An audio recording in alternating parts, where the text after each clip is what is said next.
shipping line has officially been drawn in the sand. Are you Team Raphtalia or Team Filo?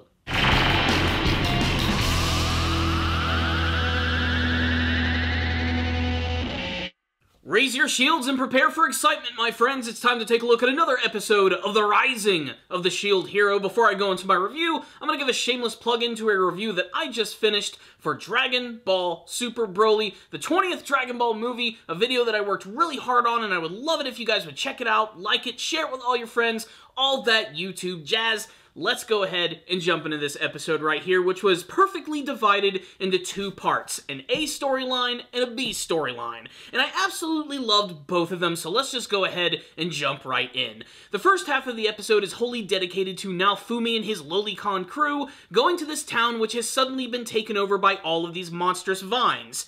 Guess who caused it? Yep, it's the douchebag Spear Hero. This is something that I theorized in my review of the last episode of the series, and to be perfectly honest, the show was not being very subtle about it at all. It was pretty obvious that Motoyas was the one who found this mystical seed and gave it to the village, and it is supposed to imbue the land with all sorts of vegetation. The problem is, it all transforms into a bunch of monsters that ends up sucking the life out of not only the land itself, but even the very people, basically growing a giant army of carnivorous plants. And so it's up to a reluctant Naofumi and his two super cute sidekicks to actually take this threat down. And luckily for them, that traitor that they met in the last episode managed to give them a vial of herbicide, which is not only going to be able to destroy these monsters, but also heal the people which have been attacked by all of these parasitic plant monsters.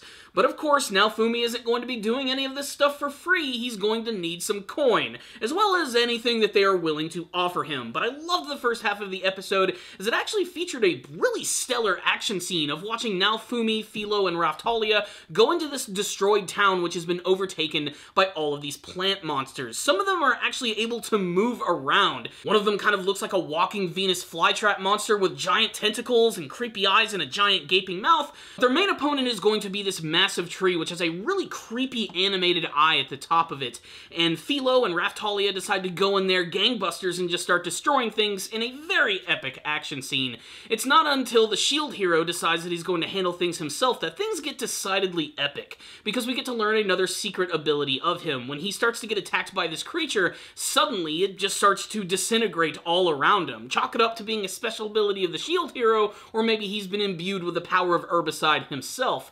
The point is, he manages to not only defeat this creature, but actually ends up absorbing its power, being able to utilize anything that it can do with his shield, but also being able to remanufacture this plant and turn it into something that's actually good for the village. In fact, he actually ends up turning it into a plant which will grow an infinite number of delicious fruit, which means not only has this village been saved, but they're never going to go hungry again. But, yet again, Naofumi is not going to be doing this shit for free, and he wants to sell all of these seeds to these villagers, but they really just don't have the money, so he decides to get the hell out of Dodge and sell all of these to the trader, who really does see the value in all of them. Another thing that I really love about the first half of the episode is that they're actually planting the seeds, pun intended, for the rivalry between Raphtalia and Filo. They're constantly vying for the love of Naofumi, and if that means having to fight against a monster and gain all the glory, well, they're just going to have to do it. And that actually ties into the second half of the episode, where Naofumi's crew actually gets a mission from the trader to deliver some goods to a hot spring village. This means one of two things. One, we're almost guaranteed to get an action scene against a giant monster, and yes, we do end up getting that. And two, since we're going to a hot spring village, well, that definitely means we're going to get some fan service. Most of that actually comes from Raphtalia, and while she might have the mind and maturity of a young girl, she certainly has the body of a woman. The series hasn't been very shy about the fact that Raphtalia has some sort of feelings for Naofumi, but it's made painfully clear in this episode that she is falling in love with him and wants to be with him. And she's even going to go to extreme and crazy lengths to actually make that happen. She actually overhears these two girls in this hotel that they're staying at talking about this mystical crystal that's picked up by these giant birds, which is supposedly very rare. Something that would probably appeal to Naofumi because, well, he'd probably be able to make a lot of money with it. The thing is, though, there's also Filo, who's on a mission as well. She's trying to find the mystical eggs of the very same bird. So both of these characters end up running into each other and getting into a competition to see who's going to impress the master first.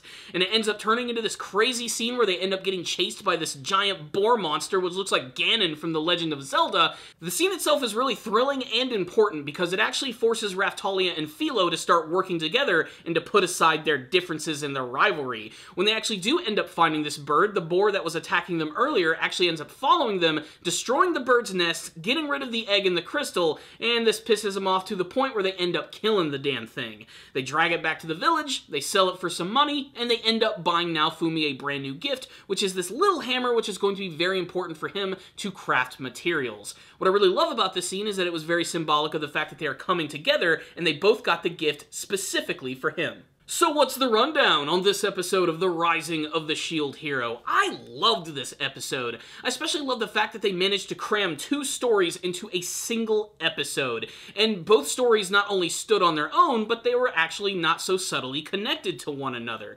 The first story was really good because we actually got to follow up on that mystical seed and the fact that Motoyas yet again is a stupid hero who completely fucked up everything, despite the fact that he probably did have good intention. I wonder if this was actually all Mind's doing from the beginning, because let's face it, she's just an evil slut bitch. And I do love the fact that while Naofumi is still very cold to a lot of people in this world, he is making a name for himself as something of a hero, although a hero who likes to make money on the side. But this episode is basically all about the relationship between Raphtalia and Filo, and it works really well.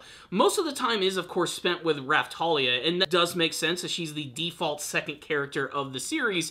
And like I said at the beginning of my review jokingly, you're either Team Raphtalia or Team Filo. I really like both of them, but I have to admit, Raphtalia is just gotta be one of the most adorable freaking characters that I have ever seen. I love how her entire mindset is just so childlike. She even goes through all of these moments throughout the episode where she claims if she kisses Naofumi, she's going to get pregnant.